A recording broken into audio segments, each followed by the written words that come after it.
જૂનાગઢના માળિયા હાટીનામાં વિદ્યાર્થીનો આપઘાત. ધોરણ 10ના વિદ્યાર્થીએ ગળે ફાંસો ખાઈ જીવન ટૂંકાવ્યું. અભ્યાસમાં ધ્યાન આપવા પિતાએ ઠપકો આપતા આ પગલું ભર્યું. દીકરાના આપઘાતને પગલે પરિવારમાં શોકનો માહોલ છે. પોલીસે વિદ્યાર્થીઓને ઠપકો આપવાને બદલે પ્રોત્સાહિત કરવા માટે અપીલ કરી.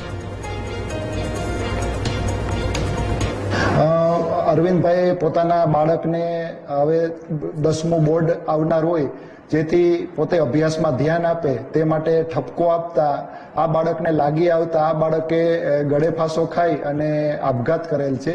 આ અંગેનો બનાવ છે એ માળિયાહાટીના પોલીસ સ્ટેશન ખાતે અકસ્માત મોત તરીકે નોંધ કરી અને હાલ તેની તપાસ ચાલુ છે. ખાસ કરીને વાલીઓ માટે પણ એક લાલબત્તી સમાન આ કિસ્સો છે કે આપ પણ આપના બાળકોને અભ્યાસ માટે મોટિવેટ કરો એ બરોબર છે, પણ તેમની ઉપર બિનજરૂરી દબાણ ના લાવવું જોઈએ. ખાસ વાલીઓને પણ આ માટે એક અમારી વિનંતી છે.